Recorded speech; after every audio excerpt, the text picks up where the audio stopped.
On May the 1st, 2025, gunmen opened fire on a car outside an apartment complex in Beaumont, Texas. 2 people were hurt. Over the next several days, it happened again and again, rival groups exchanging gunfire at hotels, homes, and apartment buildings across the city, leaving 8 people wounded before it was over. Beaumont police eventually arrested 8 adults and several teenagers.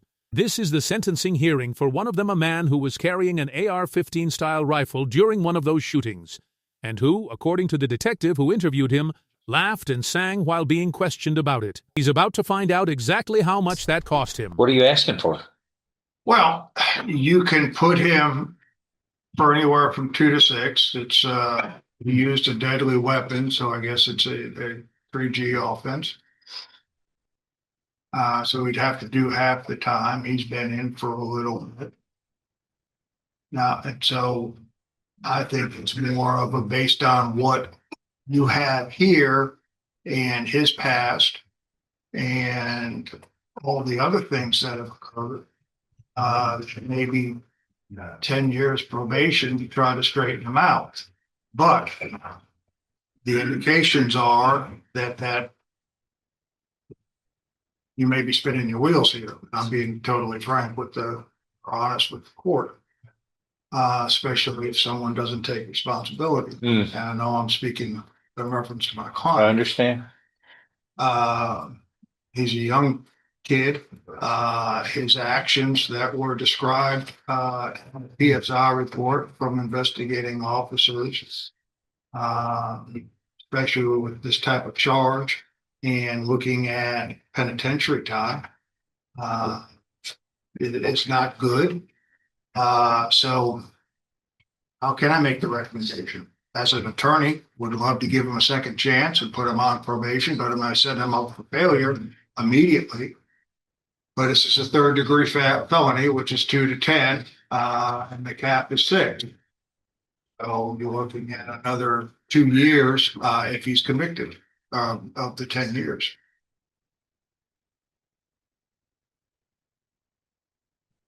Well, something kind of more than that. He's on parole from the juvenile system for several violations. Yeah, I think He's on parole and he commits this crime of deadly conduct.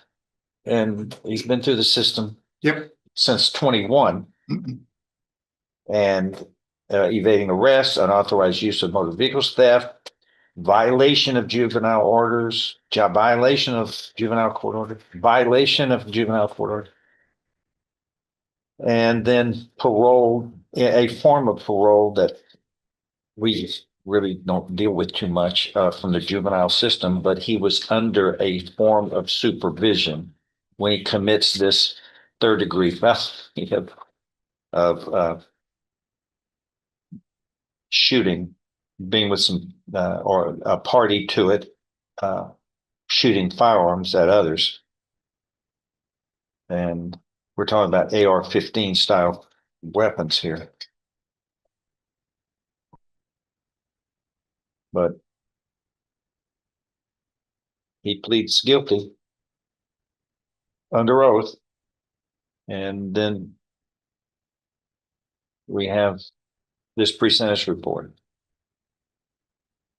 So what are you asking?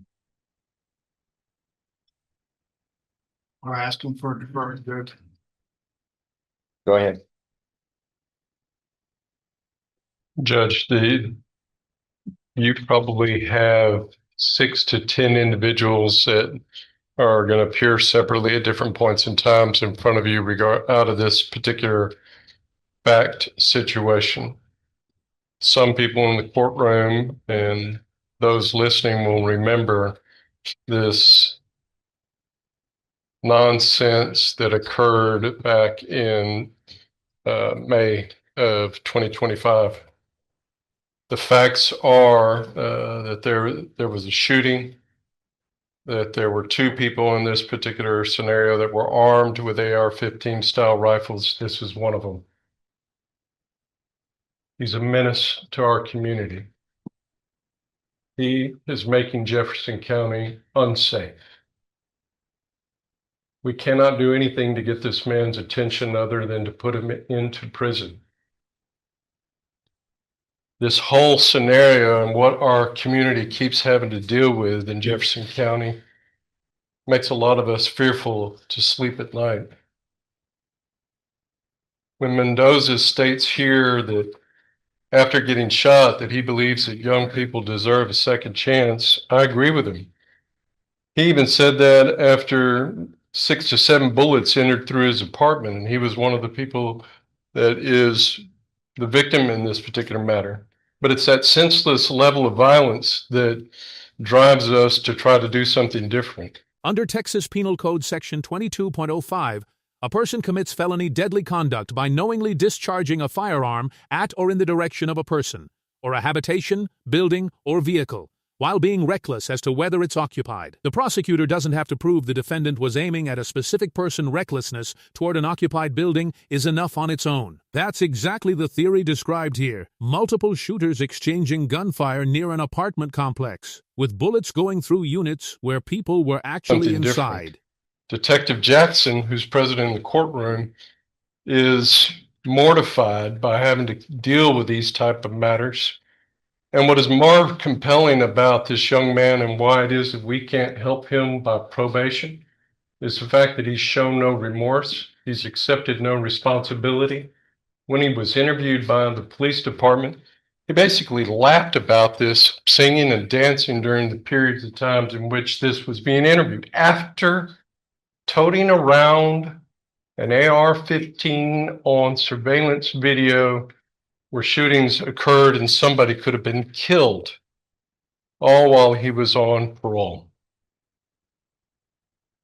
I just don't know how you help somebody who will not help themselves. That's why, despite his age, I ask that what's most appropriate is that you give him 6 years. Anything else? No, Your Honor, You want- unless Mr. Lightfoot would like. Did you want to say anything, sir?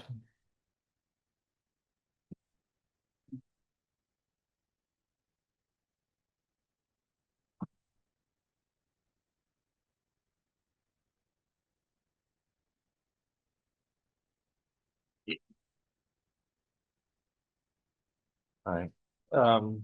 The pre-sentence report is made a part of the record for all purposes, and the pre-sentence report includes some information. Essentially, the defendant's version of all of this at the end of the day was, I was in the wrong place at the wrong time. The victim of this case states, I feel as though everyone deserves a second chance, but not when you just randomly shoot at people. He should not get probation. It was several of us in my apartment at the time, in their home. When gunshots rang out, we got on the floor. A friend's car was shot up. I think 2 groups thought the car belonged to another group, not us. There were at least 6 or 7 bullets that entered these people's apartment from the outside. Because you and others are shooting at each other downstairs, and then people are trying to live, and then you got 6 and 7 bullets whizzing by. What kind of place is this supposed to be? This is the United States of America. We're supposed to have better than this. And he states, I don't deserve what happened. I even had to move out of my own home. This was supposed to be a safe space. Well, the detective in this case, his summary is pretty good. And it summarizes what this is all about. Chaos and irresponsible, lawless behavior by you and others. This is a case where multiple persons, multiple humans could have been killed. As a result of shooting at others, one of them was struck with gunfire and was rushed to the hospital. and another one was shot in the arm. When they arrested you and were investigating, your attitude displayed no concern. You were bothered by being arrested, knowing that people's lives had been jeopardized, people could have been killed, and somebody was shot. You were singing and dancing during the interview, having a good time. No remorse or showing of any care whatsoever. After being told what charges you would be placed under, you started singing and dancing again. Took no accountability for your actions.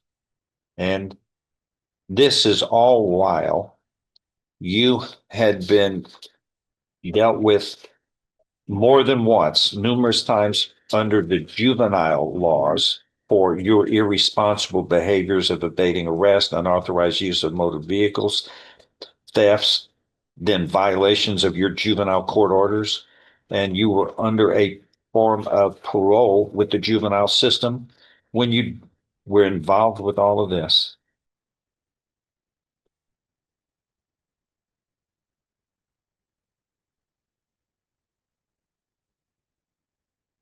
According to the probation office, you fail to take responsibility for your actions and blamed it on others and stated you were just in the wrong place at the wrong time and expressed no remorse for the victims. Any success rate on probation is poor, according to the probation office.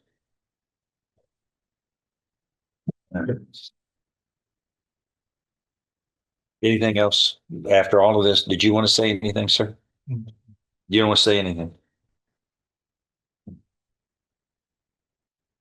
You were doing a lot of singing and dancing at the time that they were investigating. You don't want to do any talking now? Oh, what they talking about? Nothing. You weren't, they were lying. Everybody seems to have had a different story here. The investigation is completely different from what you say, but you're the one in all the trouble. You're the one with all these juvenile violations. You're the one on parole. You're the one who shouldn't have been even out there around any of this. What kind of parole are you following?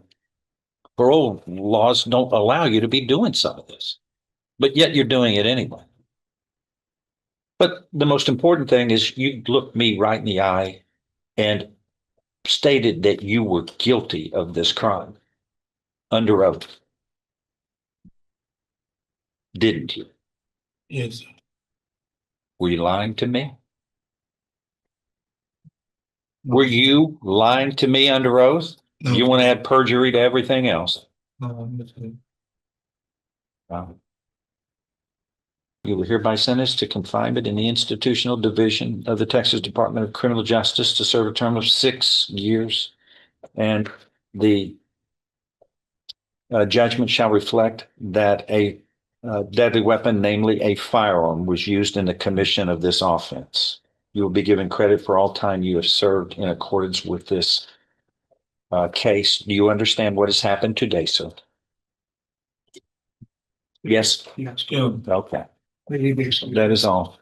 Montreal Lightfoot was sentenced to 6 years for his role in a May 2025 shootout at an apartment complex that left at least one person wounded and sent bullets through occupied units. Local coverage from 12 News Beaumont and KFDM has followed this case from the arrests through sentencing, and both are worth reading if you want the fuller timeline beyond just this hearing.